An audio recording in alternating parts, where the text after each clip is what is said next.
Happening now, a pre-pandemic feel returns to area schools today as the masking requirements for students and teachers are relaxed. And a popular summertime celebration could return this year, featuring a famed fireworks display.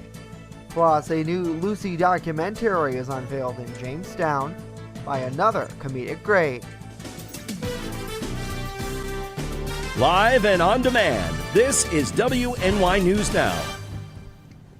And we thank you for joining us for WNY News Now. I'm Justin Gould. Our latest local news is coming up, but first, let's get a check of our weather forecast. Chief Forecaster Dakota Hunter standing by on this mild and what's turning out to be so far a pretty beautiful day, Dakota. Yes, so far this Wednesday, it is a lovely day out there. Live look over Chautauqua Lake shows you those blue skies overhead, and we are going to maintain pretty much this level of dryness pretty much all the way through much of the afternoon. So it'll be a nice day. Satellite and radar not really showing you much. We do have some clouds that are starting to roll in, but beyond that, I think we will stay dry for much of the afternoon. Stress on the word much. 45 was the high yesterday. Started the day at 23, 63, and 23 below are the record highs and lows. So a good mix of sun and clouds through much of the afternoon. It stays dry. There is a chance for a light rain or snow mix towards the evening hours. That'll be the better chance for it, but much of the afternoon dry. 36 to 42 with a southwest wind shifting west, 7 to 14. Now, if you think today is going to be warm, we've got some warm days ahead. As we look towards the weekend, we'll tell you how warm with that Ultimate Satellite Solutions 7-day forecast later on in the show, Justin. All right, I'm jumping out of my seat, Dakota. Going to be tuning back in just a little bit. Thank you. Well, the mask mandate for students in classrooms across New York State ended today, with schools across Chautauqua County returning to pre-pandemic look and feel. Jamestown Public Schools are among districts who dropped their masking requirement following Governor Kathy Hochul's weekend announcement that she was relaxing rules. The governor says she made this decision based on several key data trends. With COVID cases, hospitalizations, and deaths continuing to decrease, and after consulting with public health and education officials, she says we've come a long way and have reached a milestone. Counties and cities are still requiring masks in some schools. However, Chautauqua County will not. The relaxing measures are also impacting SUNY Jamestown Community College, with the school's president announcing because JCC's service area, Chautauqua, Cattaraugus, and Allegheny counties have been categorized as locations of low to moderate COVID transmission, that school is lifting their requirement too. Even though a pre-pandemic feel is returning, health officials continue to stress the importance of monitoring the numbers and getting people vaccinated. According to the County Health Department's COVID dashboard, the downward trend of new infections continued last week. Only 139 new cases were reported, and 8 people sought treatment at local hospitals. Nevertheless, 3 new COVID-19 deaths were reported last week. In fact, local health leaders are discontinuing their weekly updates starting next week. They say an updated reporting format will be released then. And state senators, including representatives of Chautauqua County, are raising questions about the rise in violence towards correction officers across New York. During a meeting of the New York State Senate Finance Committee, Senator George Borrello questioned the New York State Department of Corrections and Community Supervision's acting commissioner on that subject. Our Julia Gress is breaking down what was said. In 2017, assaults on staff were 799. In 2021, that number jumped to 1,173. That's a 47% increase. State Senator George Borrello goes on to say that since the prison population has declined, the rise of violence has almost doubled. Additionally, the assaults on inmates have gone up too. Anthony Annucci, who is up for a promotion to head the state's corrections department, defended his action and leadership skills. First of all, one of the ways to address violence is to increase the technology, which we've spent millions on and continuing to expand. When you invest millions into a fixed camera system, it has a positive effect. We've seen a dramatic decrease in the number of assaults at Attica Correctional Facility, which we completed their fixed camera system many years ago. The acting commissioner also explained how his relationships with outside law enforcement have helped expand the Office of Special Investigations unit to probe into events that will help keep prison staff safe. He adds that 73%, a growing statistic of the prison population, are violent felony offenders, people already predispositioned to violence. Another factor in the rising violence was the pandemic, as Annucci explained. when COVID happened, it knocked everything sideways in this agency. It really did. I mean, when you can't have the normal outreaches, the normal productive engagement and activities for the population, it creates frustration. All my volunteers have not been able to come into the system. They do a great job supplementing everything we do. Lack of proper visitation time and rules have also created frustration against the population, giving little incentive to be on good behavior. Anucci, however, believes one of the best ways to create a safer system is by listening to the corrections officers and other staff that deal with the issue daily. Julia Gress, WNY News Now. Julia, thank you. A staple of a popular summertime celebration could make a comeback this year: fireworks. The village of Lakewood is looking to resume its annual Summerfest celebration, which includes the possibility of holding Independence Day fireworks. Local lawmakers on the village's Board of Trustees voted in favor of reviving the festival after it was put off due to the COVID pandemic. Officials are looking to hire a Pennsylvania-based fireworks company to host the display. In addition to fireworks, a slew of street vendors and entertainment options for families would also take place over the 4th of July weekend. Well, she's known for showcasing her comedy on TV shows like Saturday Night Live and Parks and Rec. And yesterday, comedian Amy Poehler was sharing a special new project. She was at the National Comedy Center here in Jamestown for a screening of Lucy and Desi, a documentary she directed. Erie News Now's Eva Mastromattio talked with her earlier and shares her story. The story of a famous comedic Hollywood couple. It's been a pandemic project for comedian Amy Poehler. I mean, I have so many memories of watching I Love Lucy and of watching Lucy and Desi. She helped showcase the 90-minute documentary simply called Lucy and Desi at the National Comedy Center Tuesday night. Amy scoured through the archives, interviewing several legendary comedians along with the children of Lucy and Desi. National Comedy Center Executive Director Journey Gunderson was among those interviewed.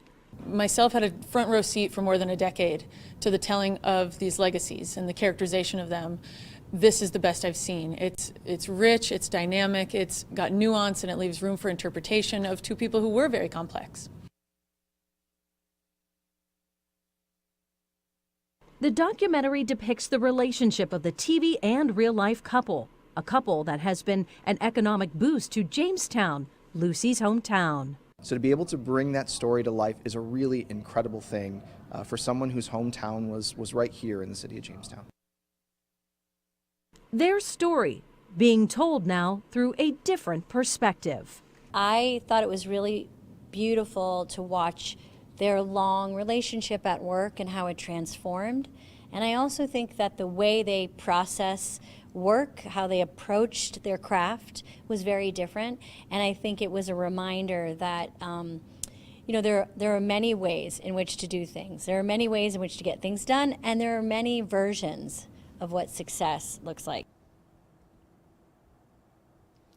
All right, Eva Mastromattio reporting. Eva, thank you. The new Lucy and Desi documentary will premiere on Amazon Prime this Friday.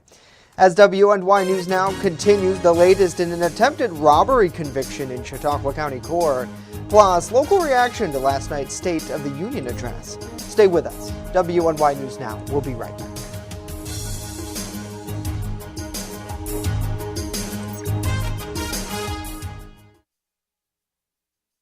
With coverage that matters, this is WNY News Now. Home fires occur most often in winter. Keep anything that can catch fire at least 3 feet from heating equipment. And never use an oven to heat your home. Stay in the kitchen when frying, grilling, or broiling food. Turn space heaters off when you leave the room or go to bed. Make sure all vents are clear of snow and ice to allow carbon monoxide to vent outside. Have your furnace, heating system, and chimneys serviced each year by a qualified professional. Learn more at www.usfa.fema.gov. Brought to you by the Chautauqua Safety Village and the Jamestown Fire Department. Welcome to Honest John's Pizzeria, where you are the most important customer. Everything from freshly made subs to the best of pizza and wings, Honest John's has it all. And don't forget the ice cream! Order online today or check out our 2 great locations with buffets ready for every appetite. Don't I have the best job in the world?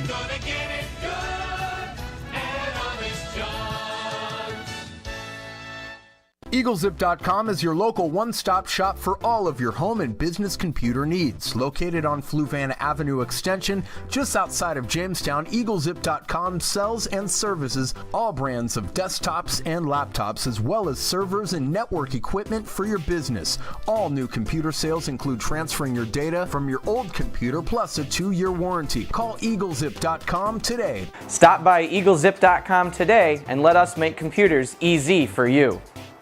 You're watching WNY News Now, where coverage comes first. A 42-year-old man was sentenced this week in connection with an attempted robbery in Chautauqua County. The county sheriff's office arrested Jason Meredith following the alleged crime in April 2019. After prosecution by DA Jason Schmidt's office, Meredith was sentenced to 1.5 to 3 years in state prison after he pled guilty to attempted robbery, a Class E felony. The DA's office did not release additional details about the case. And a 44-year-old Jamestown man is accused of driving drunk following a crash near Falconer last week. New York State police allege that Edward Winnes fled the scene of a crash in the area of Quaint Road and Falconer-Frewsburg Road last Friday. Williams is accused of backing into a tractor-trailer with his pickup before fleeing. He was later located by police on Quaint Road and placed under arrest. He was taken to the state police barracks in Jamestown, where he provided a breath sample of .15. Following an investigation there, he's charged with DWI and for driving with a suspended license plate. Police said no one was injured as a result of the accident.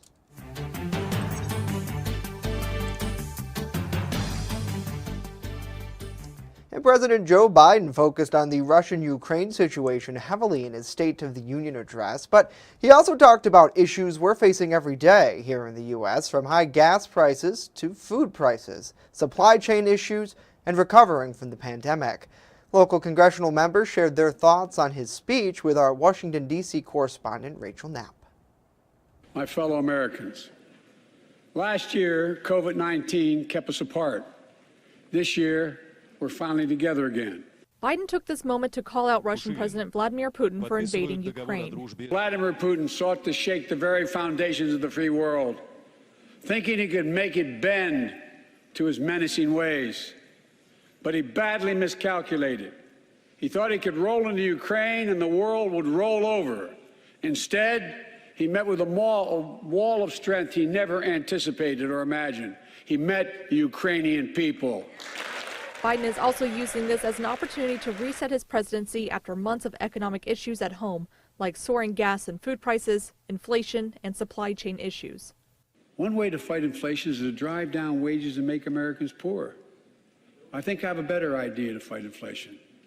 Lower your costs, not your wages. That means make more cars and semiconductors in America. More infrastructure and innovation in America. Our local congressional reps are split on Biden's message. The president is serious about his comments of funding police and supporting our law enforcement and securing our southern border. Those are priorities that Americans care about. I'm disappointed in the fact that he isn't talking more about what we do to stop buying Russian energy. It was a very strong speech, Rachel. I think it was a unifying speech. Certainly unifying on the issue of our determined efforts as a nation to fight against Russian aggression and to make Vladimir Putin pay a price. The president was very unifying, especially at the end when he talked about 4 major challenges that the nation has that we can work on, both parties, whether it's helping veterans, helping children with mental health needs, combating the opioid epidemic, and fighting back against cancer and trying to defeat the ravages of cancer. At the Capitol, Rachel Knapp reporting.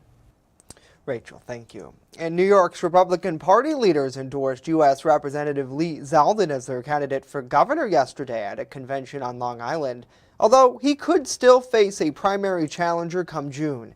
Any Republican candidate faces tough odds here in New York, where registered Democrats outnumber GOP voters by more than 2 to 1.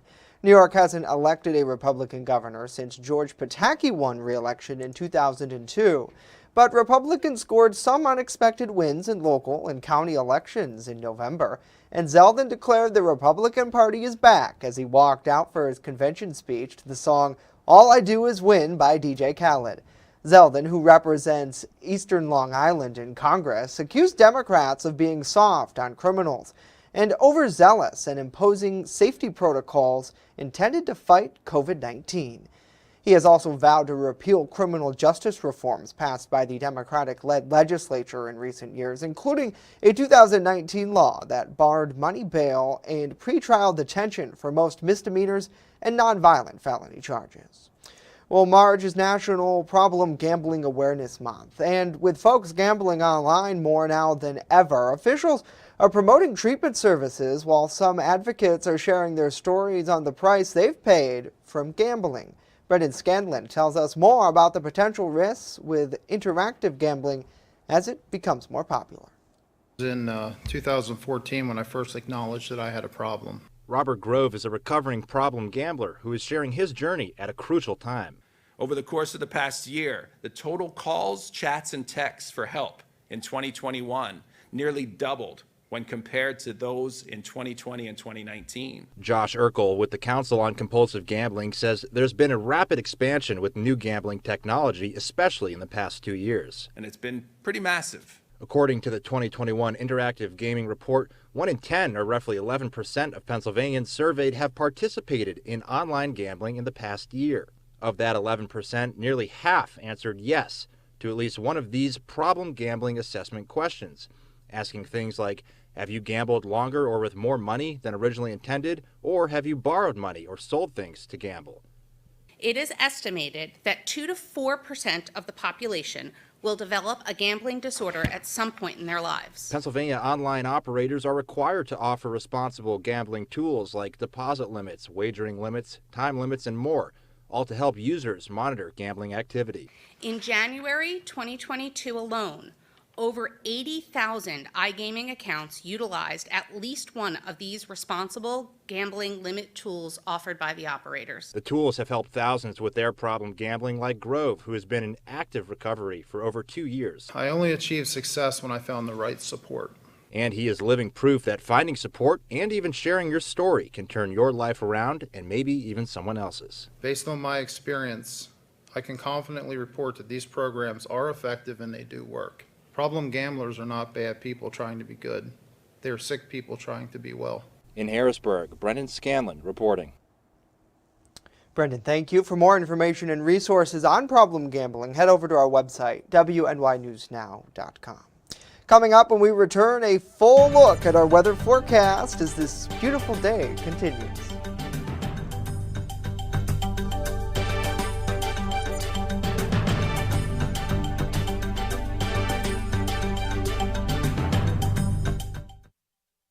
You're watching WNY News Now, your source for breaking news.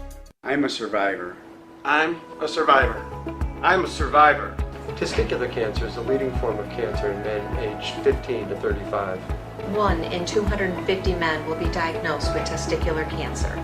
But 98% will survive if detected early. As a survivor, I believe early detection is the key.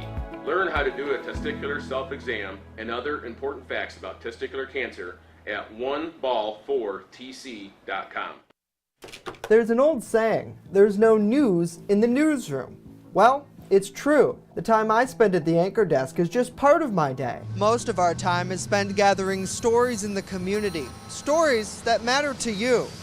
We can't do it alone, and we need your help. When you see breaking news or have a news tip we should know about, drop us a line on Facebook today, email our news desk, or call our newsroom at 488-7226 so we can bring those stories straight back to you. With coverage that matters, this is WNY News Now.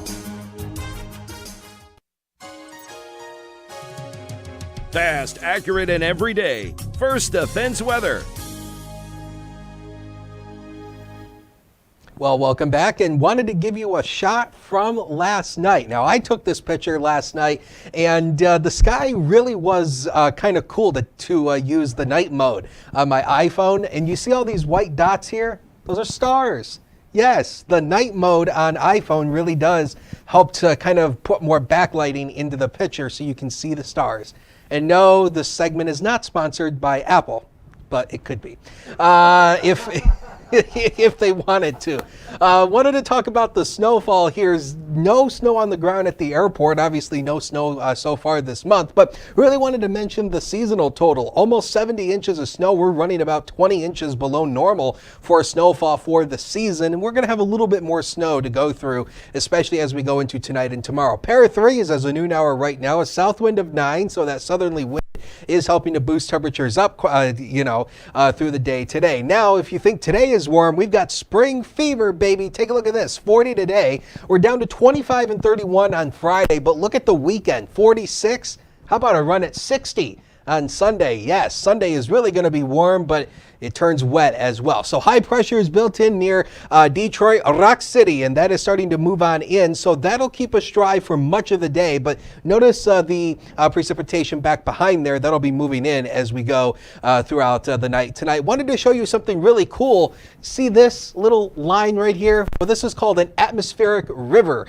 and this is bringing in lots of for places like Seattle and portions of the Pacific Northwest. And basically what it all is the atmospheric river is basically just water vapor that flows in a line like a river and then it empties itself as either rain or snow. In this case, it's falling as rain in portions of the Pacific Northwest. But getting back around here, no rain to speak of today, but clouds will start to thicken up through the afternoon hours. Now, this is as we go into the nighttime hours, we will see at least a light wintry mix. Then it will change over to a few snow showers through the overnight hours. The best chance of snow will be tomorrow morning. Then it tapers off as we go into Thursday afternoon. And pretty much Thursday afternoon will be an overall nice day with at least some clouds and sunshine at times. So snowfall, insignificant, really. I do think we're looking at about 1 inch to 2 inches. There could be some 3 inches in the Starker Blue Strip, especially in the hills of Cattaraugus County. Wintry mix changes to snow 1 to 3 by morning,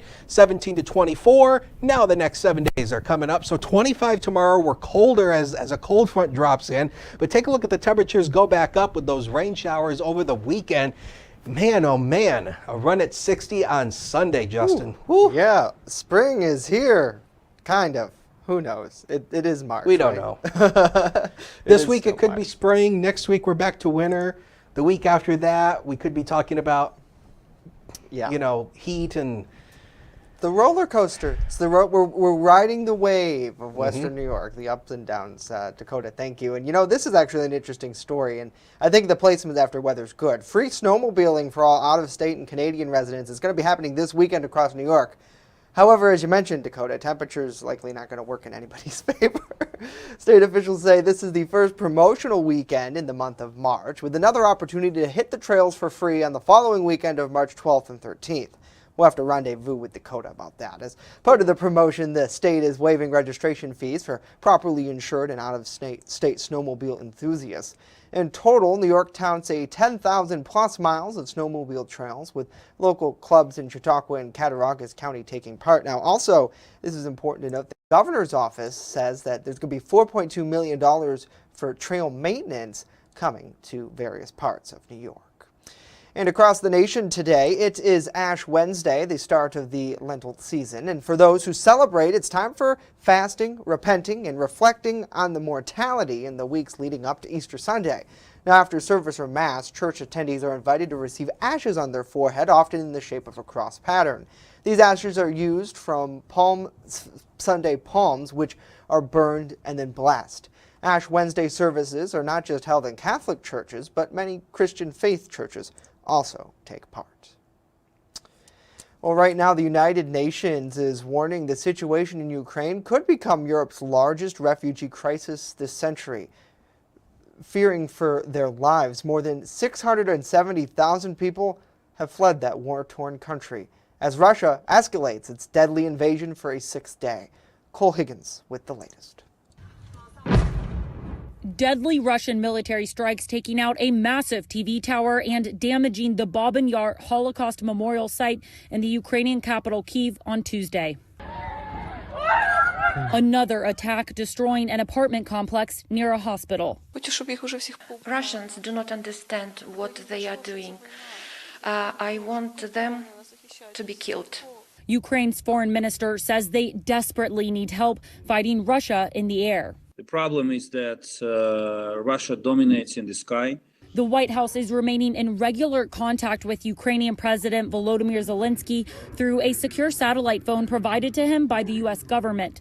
President Biden spoke with Zelensky for a little over 30 minutes ahead of his State of the Union address Tuesday, tweeting afterwards that he and Zelensky discussed America's continued support for Ukraine and adding that the United States will hold Russia accountable and that sanctions against Russia are already having a devastating impact.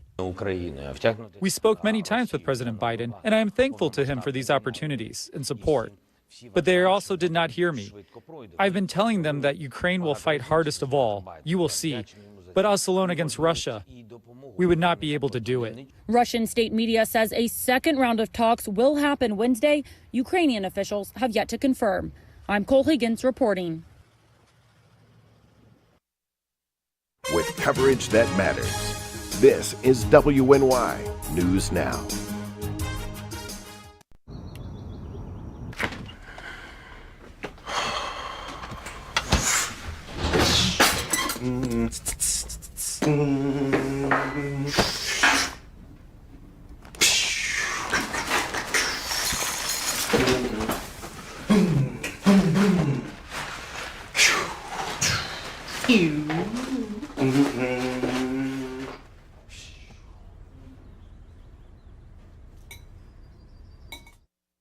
You're watching WNY News Now, where coverage comes first.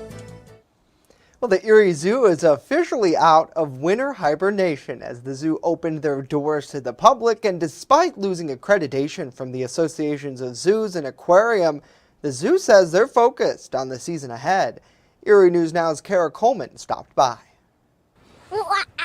4-year-old Tanner is happy to hear the monkeys again. The kids have been missing the zoo and we get to be outside. And his Nana is happy to be back as well on a very mild opening day. What is your favorite animal at the zoo? The otters. The otters? Why is that?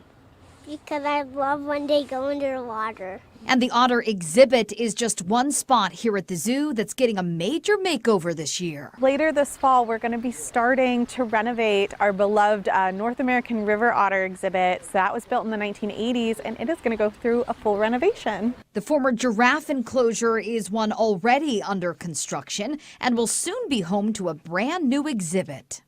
It has been fully renovated. We are in that process, and it is going to be home to some new treetop dwelling primates that will be coming later this season. All the changes and construction come months after news that the zoo had lost its accreditation from the Association of Zoos and Aquariums. But Smicker says it's given the zoo new focus and purpose moving forward. They have really challenged us to focus on sustainable resources. We're a small zoo, so there's a lot that goes into taking care of a zoo and making sure that the resources that we're getting financially through volunteers, community support, and partners, that those are something that are going to last long term.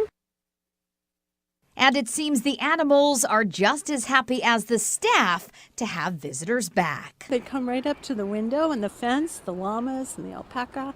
They just light up when their people come back. I mean, they love the visitors. It just gives them new and exciting enrichment every day, and they truly miss people when we're closed for the season. Kara Coleman, Erie News Now. All right, Kara, one of my favorites right there on screen. Thank you so much. And the zoo is getting ready to hold a reopening celebration this Saturday from 10 until 2.